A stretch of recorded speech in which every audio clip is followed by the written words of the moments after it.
예, 절망의 한복판에 가라 그리고 살리라 일으키라. 절망의 한복판에 가라 그리고 살리고 일으키라라는 제목으로 하나님 말씀 증거하도록 하겠습니다. 여러분 인생을 사는 사람들 보면요, 이렇게 목표가 중요합니다.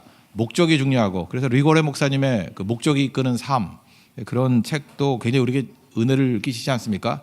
이 자화상이 있기 때문에 그렇습니다. 이 그림, 이미지가 있기 때문에 내가 어떻게 돼야지 하는 그런 이미지, 그게 되게 중요하다는 것입니다. 그래서 이걸 뭐 꿈이라고도 하기도, 멘토라기도 하고, 뭐 워너비, 뭐 또는 뭐 닮고 싶은 사람, 뭐 여러 가지 표현할 수 있습니다. 그게 누구냐에 따라서 내가 어떻게 변화될지가 결정된다라는 것입니다. 구약에서 자화상 있죠. 믿는 자의 자화상은 여호와의 종입니다. 이게 이제 메시아거든요. 그래서 그렇게 된다. 이게 신약에 오면 알잖아요. 예수님이죠. 예수님처럼 되는 거, 예수님 닮아가는 거, 그게 우리의 자화상이 돼야 된다는 것입니다. 이게 또 신약에 오면요, 여호와의 종을 이게 살짝 바꿔놔요. 그래서 신약의 표현에는 그리스도의 종이라고 바뀝니다. 이게 여호와의 종, 신약에서는 그리스도의 종. 또 예수님의 부활 이후에는 이게 성령의 사람이라는 말로 또 바뀌어요. 다 동의어입니다. 이게 우리의 자화상이 여호와의 종, 또 그리스도의 종, 성령의 사람, 이렇게 돼야 된다는 것입니다. 그래서 이 49장, 아마 이사야가 처음 말씀을 증거했을 때 이 처음 들었던 말씀의 사람들은 이게 누군지 몰랐을 거예요. 예수님인지 뭐 알았겠습니까? 근데 여호와의 종 메시아라 그러면 이런 모습이 있다라고 해서 어찌 보면은 굉장히 충격을 받았을지도 모르겠습니다. 근데 이분이 오시면 우리를 구원해 줄 것이고, 회복시켜 줄 것이고, 자유를 줄 것이고, 하여튼 모든 것들 다 처리해 준다는 것입니다. 그래서 목적은 뭐냐? 여호와의 종이 올 것을 사모하라, 기다리라, 그리고 항상 부르짖으라, 바라보라. 이게 메시지예요. 그러니까 이게 예수님이다 그러면 그냥 끝나는 게 아니고, 이게 우리에게도 적용되는 거죠. 우리가 여호와의 종의 모습으로 서 있어야 된다는 것입니다. 여호와의 종이 하는 일은 뭐냐 하면 두 가지라는 거예요. 하나는 공동체에 와서, 이스라엘에 와가지고 이스라엘을 회복시킨다는 것입니다. 뭐 우리 신약의 백성이니까 우리식으로 얘기하면 교회에 와서 교회를 세운다는 거예요. 교회를 막 이렇게 세운다. 그리고 두 번째는 이방의 빛이라는 표현을 쓰죠. 예수님도 표현했잖아요. 이방의 빛. 이게 여기 나오는 거거든요. 이방의 빛이 될 것이다. 그러니까 뭐예요? 우리 같은 뭐 선교한다 그런 뜻이죠. 세상을 변화시킨다. 그러니까 메시아가 하는 일, 여호와의 종이 하는 일은 뭐냐 하면 공동체에 들어와서 이스라엘을 살리는 일. 우리 가정 오늘 다 모이지 않았습니까? 가정에 들어가서 가정을 세우는 일, 교회에 들어와서 교회를 세우는 일, 이 공동체를 세우는 일, 그걸 하고 거기서 머무르는 것이 아니라 이 벽을 넘는다는 거예요. 한계를 넘어서 이방의 빛이 된다는 것입니다. 그러니까 또 다른 사람들을 살리기 위해서 땅끝까지 나아가는 모습이 되더라. 그래서 이방의 빛이란 개념이에요. 그게 여호와의 종 메시아가 하는 일이라는 것입니다. 많이 들었던 얘기죠. 그죠? 이건 뭐 당연한 얘기 같이 보이는데, 오늘 본문에서는 이거예요. 이렇게 역할을 감당해야 될 때에 이 적이 있다는 거예요. 뭐든지 좋은 일에는 이게 반대하는 마귀의 세력이 있지 않습니까? 이렇게 하는 것을 방해하는 것들이 뭔가, 그런 관점에서 두 가지를 한번 살펴봤으면 좋겠습니다. 첫 번째, 메시아가 하는 일, 여호와의 종이 하는 일이 뭐냐 하면은 공동체를 살리는 일을 하는 거다. 다시 말해서 이스라엘을 살리는 일을 하는 것이다. 근데 최고의 적은 뭐냐 하면 이렇게 엄청난 일을 하는 건데도 불구하고 이게 헛짓이라는 느낌을 갖는다는 거예요. 이게 헛된 일이다, 헛수고다. 우리 같으면은요, 이렇게 열심히 예배드리고 선교하고 막 이러잖아요. 그런데 어느 순간인가 마귀가 우리가 탁 주는 생각이 뭐냐 하면은 이거 헛수고 아니야, 이거 헛짓 아닌가. 그 많은 시간과 물질을 들여가지고 뭐하러 그 제주도 3일 동안 갔다 와서 뭐 그러나, 이런 생각이 든다는 거예요. 그 뭐 허구한 날 맨날 똑같은데 뭐 대만만 가나, 뭐 딴 나라도 한번 가보지, 뭐 이런 생각, 그게 헛되다고 느낀다라는 거예요. 예, 그거를 뛰어넘지 않으면은 절대로 이 사명 감당할 수 없다는 것입니다. 우리가 상상도 못하는 크나큰 일을 한다. 이게 첫 번째 메시지라는 거예요. 오늘 2절을 보시면 하나님께서 여호와의 종들에게 주시는 능력이 있습니다. 세 가지인데 2절 보세요. 내 입을 날카로운 칼같이 만드시고, 입에 능력을 주신다. 두 번째, 나를 그의 손그늘에 숨기시며 나를 보호해 주신다. 그리고 나를 갈고 닦은 화살로 만드사 그의 화살통에 감주시고, 우리를 화살같이 주님의 무기로 사용해 주신다는 거예요. 그러니까 이거 모를 일 하나도 없죠. 입에 날카로운 칼같이 만들어 주신다. 우리 입술에 말씀을 주신다는 거예요. 그러니까 성도에게서 최고의 무기는 말씀의 능력이라는 것입니다. 예수님 보세요. 말씀으로 병자를 고치셨고, 귀를 열고, 뭐 나병 환자 일으켜 세우고, 뭐 그러지 않았습니까? 우리도 마찬가지라는 거예요. 이 말로써 병자뿐만 아니라 귀신을 쫓아내고 낙심하고 좌절된 사람을 다 일으켜 세울 수 있다라는 것입니다. 저는 여러분의 삶 속에서 입술에 능력이 임하기를 원합니다. 그죠? 입술에 능력, 헛소리가 없기를 원합니다. 우리는요 참 이상해요. 안 해도 될 말 열심히 하고 살아가요.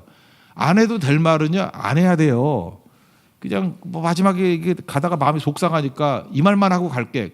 그거 하면 안 돼요. 그게 가장 쓸데없는 말이거든요. 이 말만 하고 갈게. 그 말이 나를 망치고 공동체를 다 망치는 거라고요. 이 말만 하지 마세요. 이 말만. 그죠? 그러니까 쓸데없는 말, 안 해도 될 말은 절대 할 필요가 없고요. 그냥 앉아가지고 그냥 뭐라 분위기 어색하니까 이런 말 들어봤어 하면서 쓸데없는 짓 던지는 것이 그게 공동체를 무너뜨리고 사탄의 종로로 하는 일이라는 것입니다. 그러니까 안 해도 될 말은 해서는 안 된다는 거예요. 그게 헛소리거든요. 헛소리 하지 말라는 거예요. 그리고 입술에 하나님의 말씀만 있게 해달라. 그리고 주님의 손그늘로 우리를 보호해 주신다는 것입니다. 하나님 사역하는 사람들 보면은 기적 같죠. 저거 저렇게 어리석고 멍청해 보이는데 저거 금방 죽을 것 같아요. 근데도 시간 지나고 보면 똑똑하다는 사람이 다 사라지는 거지. 하나님 의지하는 백성들 안 넘어져요. 그 왜 그래요? 여호와의 손그늘이 그를 지켜줬기 때문에 그렇다고.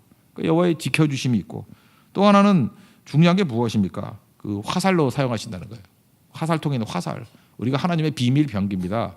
그러니까 화살같이 날카로운 우리 성도들 하나하나를 이 화살같이 키워야 돼요. 그죠? 마귀를 멸하고 마귀의 경관지를 파는 화살 같은 종들. 이게 여호와의 종에게 주신 하나님의 능력이라는 것입니다.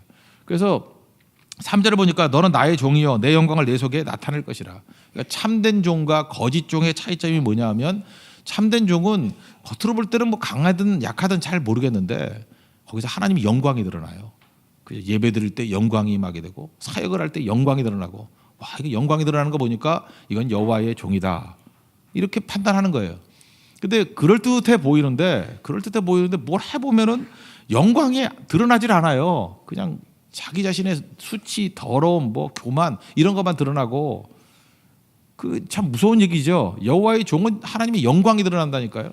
그러니까 굳이 저 사람이 참된 종인지 아닌지를 어떻게 알 수 있습니까? 그러면은 이거 되게 주관적인 것 같지만 우리 믿는 사람들은 알아요. 거기서 영광이 드러나네. 그러면 참 종이라는 것입니다. 여호와의 종이 가는 곳에는 참된 영광이 드러나더라.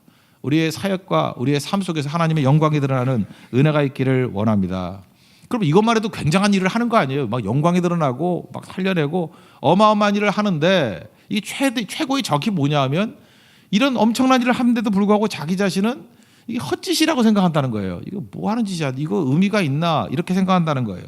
4절을 보십시오. 중간에 보니까 내가 헛되이 수고하였으며 내가 헛짓하고 있다, 헛수고하고 있다 이런 느낌이 든다는 거예요. 무익하게 공연히 내 힘을 다하였다 하였도다. 내가 지금 쓸데없는 데 힘쓰고 있는 거야. 이런다라는 거예요. 그 하나님의 일 열심히 하는데 이사야를 보십시오. 이사야서를 보면 이사야 사역에 듣는 사람들은 없었죠. 후대가 듣는 거 아니에요. 그러니까 이사야가 얼마나 그런 걸 많이 느꼈겠어요. 내가 지금 헛짓하는 거 아닌가, 헛수고하는 거 아닌가.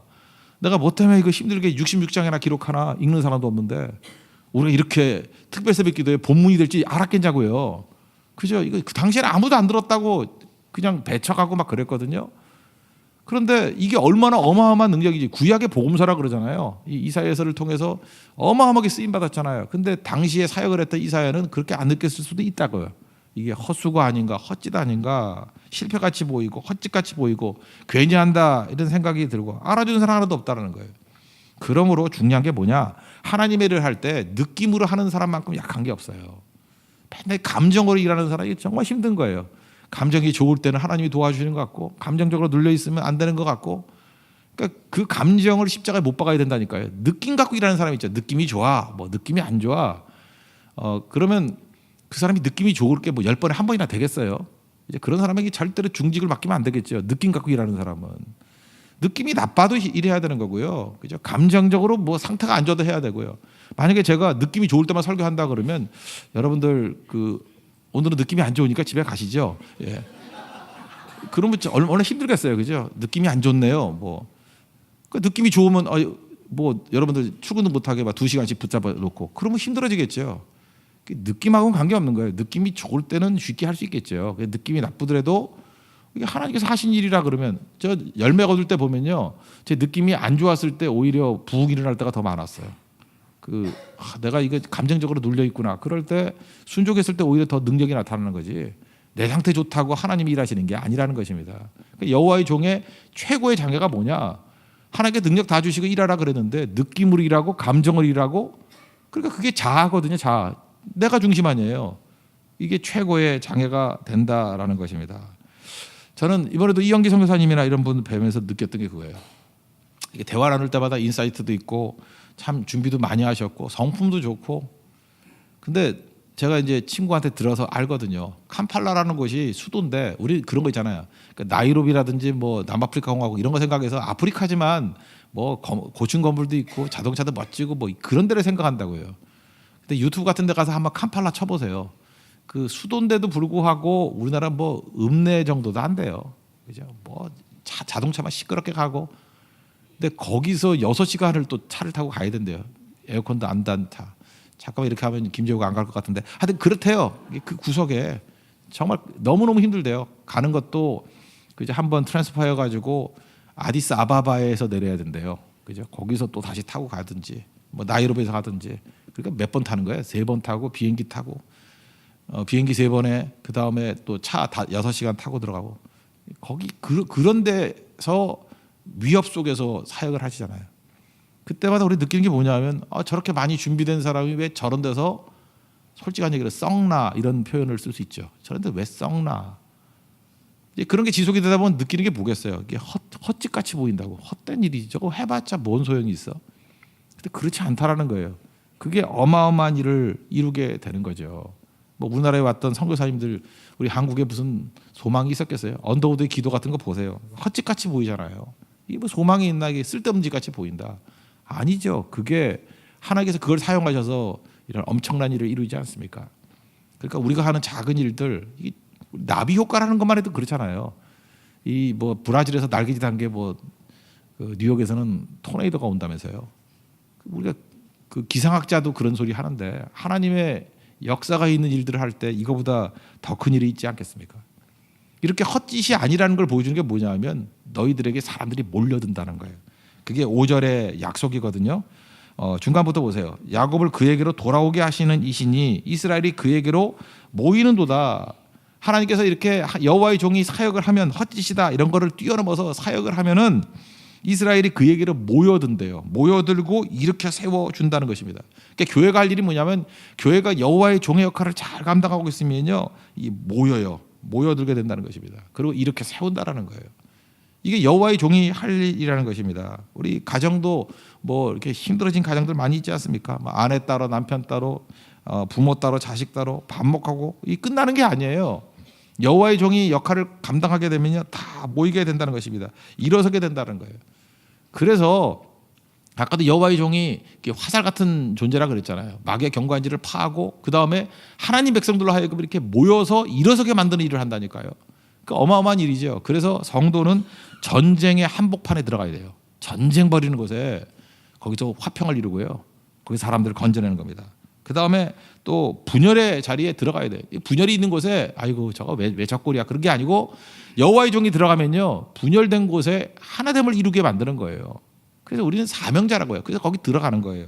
또 절망의 한복판에 우리가 들어가야 됩니다. 절망한 사람들 얼마나 많습니까? 거기 들어가서 그들의 마음을 추스리고 하나 되게 만들고 이렇게 세우는 거예요. 하나님 백성들이 이 일을 한다는 것입니다. 여호와의 종이 이렇게 했지요. 예수님이 이렇게 했지요. 우리도 마찬가지라는 거예요. 하나님 백성들은 나를 통해서 이렇게 세우는 일. 요셉이 그 일을 했잖아요. 야곱 12아들 다 무너져 있는데 요셉 하나를 통해서, 그거 여호와의 종 아닙니까? 그래서 그 가족을 다 이렇게 세우는 거죠. 내가 전체를 구원하기 위해서 너를 먼저 보냈다고. 그게 여호와의 종입니다. 그러니까 그 사명 가지고 이게 헛짓이라고 생각하지. 요셉도 헛짓이라고 생각하면 안 되죠. 내가 이 노예고 감옥에 갇히고 이게 뭔 헛짓이야. 하나님 믿어봐야 헛짓이네. 아니라니까요. 그게 엄청 짓이에요. 엄청 짓. 그죠? 그게 왜 헛짓이에요? 그게 엄청난 짓이지. 예. 여러분들 그 사명 가지고 내가 얼마나 많은 가능성을 품고 있고 나를 통해서 하나님 앞에서 하나님께서 얼마나 많은 영혼들을 건지시는지를 깨닫고 일어서는 우리 믿음의 종 되기를 바랍니다. 두 번째는 이방의 빛이라 그랬는데, 이방의 빛, 이것도 또 최대의 적이 있어요.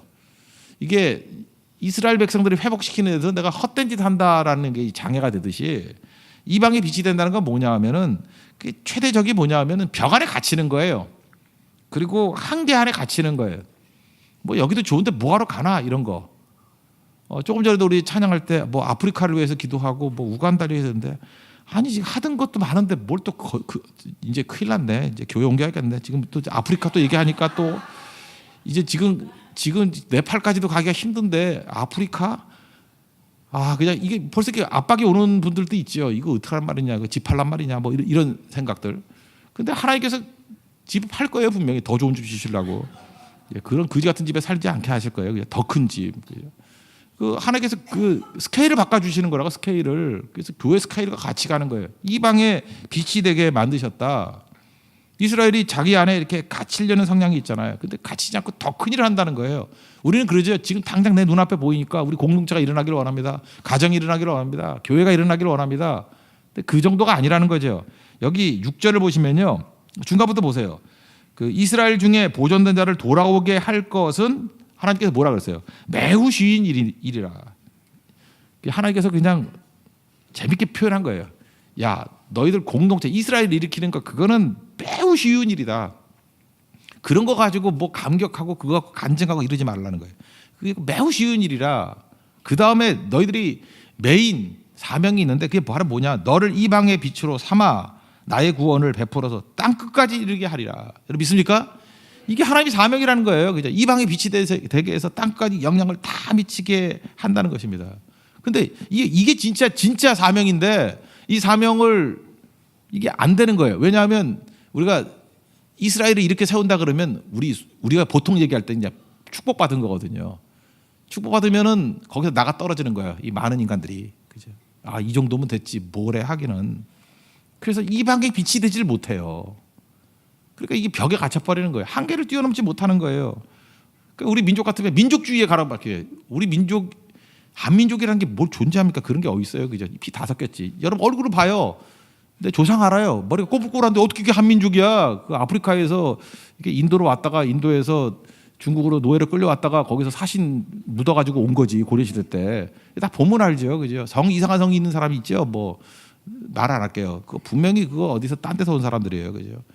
어떤 사람 보면은 그 귀고리 장대 딱 보면 그거 말갈족이에요. 딱 보면 알아요, 그죠? 그거 자기가 뭐라 그러든 간에 그 뭐 성이 김씨인데요.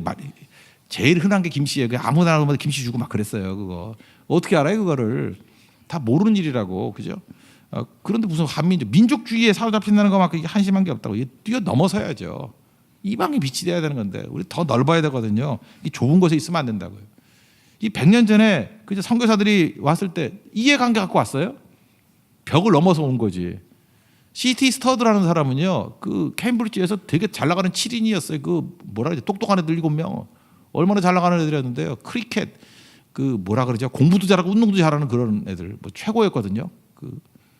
그런데 아프리카 가가지고 사역했잖아요. 그러니까 이게 뭐죠? 이방의 빛이 된 거죠. 만약에 이 사람이 뭐 공부 잘해가지고 거기서 뭐 잘 먹고 잘 살았다 그러면 뭐 스터드가 누군지 알아요. 그죠? 허든 테일러. 영국에서 그 배 타고 반년 걸렸대요. 반년 걸려서 왔어요. 그래서 중국에 와가지고 중국도 되게 집에 가기 편하게 하려고 해안가만 있었다. 해안가에만. 우리도 그러잖아요. 어디 뭐 미국 가면 이렇게 그 비행기 직항되는데 근처만 가지 뭐 어디 먼데 가요? 처음에 대만하고 우리나라로 결정을 했대요. 대한항공이 너 어디 갈래? 그래서 추첨해서 골랐대나? 그래서 우리가 로스앤젤레스 가고 그 차이나 항공이 그 샌프란시스코로 갔대요. 재밌어요. LA 쪽에 한인들이 다 모이고요. 샌프란시스코 가면 거기 차이나타운이 무지 커요. 인간이 그래요. 뭐 특별한 뭐 뜻을 가지고 움직이는 게 아니에요. 그냥 가까운 곳 가는 거지. 그죠? 그거 그냥 우연히 결정진 게 인생을 바꾸잖아요. 인간이 그렇게 그 한계를 뛰어넘기 힘들어하거든요. 그런데 허든 타일러는 넘어서 해안가에만 머무르지 않고 차이나 인랜드 미션, 중국 내지 선교회 안쪽으로 들어가겠다. 변발하고 중국 사람 옷 입고 이게 이방의 빛 아니에요. 그래서 허든 타일러를 통해 가지고 중국이 지금 빚진 거죠. 어마어마한 일이죠. 왜 지금 허든 타일러만 얘기를 해? 우리도 하면 되는 거지. 그죠? 우리도 계속 들어가는 거예요. 그냥 들어가다 보면 마귀의 나라가 막 무너지고 하나님께서 우리를 통해서 어마어마한 일들을 하신다는 것입니다. 그래서 하나님 백성들은 이방이 빛이기 때문에 제한받을 수 없고 그냥 무조건 가는 거예요. 하나님께서 지켜주시고 이끌어 주실 것입니다. 저는 이 이방이 빛이라는 이 뜨거움이 있다는 게 너무너무 중요해요. 제가 지금 은퇴하신 선교사님인데 제 마음이 아팠던 게 어떤 분이었냐면 이 성함 말해도 되는지 모르겠는데 싱가포르에서 처음 만났던 선교사님인데 이게 92년인가요? 그때 만났던 선교사님이신데 조기술 선교사님이에요. 근데 인도네시아 뭐 이런 데서 섬, 뭐 바탐섬 그 근처 뭐 이렇게 다니면서 뭐 선교도 많이 하시고 그랬어요. 근데 이제 사모님 만났는데 사모님이 우울증이 깊어지고 우울증도 아니죠. 이렇게 제가 볼 때 정신 이상이 왔어요. 생각해보세요. 남편은 뭐 선교한다고 뛰어다니는데 이 고독 속에 한 3, 4년 지내봐요. 말이 통해. 뭐 어디 하소연할 때가 있어. 그 아이들 죽고 우리나라도 저기 양화진 가보세요. 아이들 1살, 2살짜리 애들 지금도 뭐 아이들 데리고 왔죠. 근데 선교지 가가지고 풍토병으로 애들이 죽고 묻고 돌아온 게 아니에요. 계속했다고. 우리 선교사에 빚진 거 아니에요. 그래서 문화가 이렇게 산 거예요. 우리가 뭐 우리 잘나서 이렇게 산 게 아니에요. 이방의 빚들 그 헌신이 있었기 때문에 그렇습니다. 우리 빚진 자니까 우리도 가야죠. 뭐 지금 우리가 하는 게 뭐 그게 희생 정도 뭐 물질과 시간 그게 희생이라고 말할 게나 있겠어요. 뛰어넘는 거죠. 지금도 그런 분이 얼마나 많아요. 사실 이영기 선교사님도 지금 아내 정 선교사님은 지금 인도 비하로에 있고 그분은 우간다 쿠미대에 가 있고 아이는 이번에 원래 그 공익이라 그랬는데 그 예찬이 제가 그랬어요. 한국에서는 그 군대를 갔다 와야 된다고. 내가 볼 때 그냥 이렇게 평범하게 살면은 공익을 하던 군대를 갔다 오던 뭐 별 차이 없다고. 근데 예찬아, 너 혹시 네가 크게 될지 아냐? 내가 그랬어요. 혹시 그 어쩌다 크게 되는 애가 있더라. 그죠? 아무리 봐도 너는 아닐 것 같긴 한데 또 혹시 아냐? 내가 그냥 그렇게 설득을 했어요. 야, 혹시 아냐? 네가 또 큰 인물 될지. 그러면 분명히 그 군대 가고 안 간 거에 영향이 있을 것 같다. 한국 사회에서는 뭐 그럴 가능성 거의 없는데 혹시 크게 될 것 같기도 하다고 내가 볼 때 혹시 100만 분의 1 가능성이지만 그리고 며칠 지났더니 얘가 그 말에 감동을 받아가지고 군대 갔어요. 무지 후회하고 있을까요 지금? 예. 예. 그때 그 만남이 되게 중요한 거죠. 그래서 가는 거죠. 그 집 지금 세 식구가 다 흩어져 있잖아요. 그런데도 꿋꿋해요. 꿋꿋하고 얼마나 사역을 열심히 하는지 하나님께서 기쁨이 되실 거예요.